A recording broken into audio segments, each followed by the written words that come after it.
बिस्मिल्लाहिर्रहमानिर्रहीम। शुरू अल्लाह के नाम से जो बड़ा मेहरबान और नहायत रहम फरमाने वाला है। नबी करीम सल्लल्लाहु अलैहि वसल्लम ने इरशाद फरमाया, ए लोगो, अल्लाह से डरो और तलबे रिज़्क़ में एतदाल से काम लो।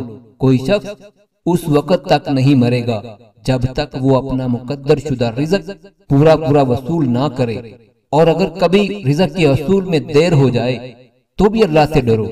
कोशिश में एतदाल से काम लो। जो रिज़्क़ हलाल हुआ उसे ले लो और जो हराम हो उसे छोड़ दो।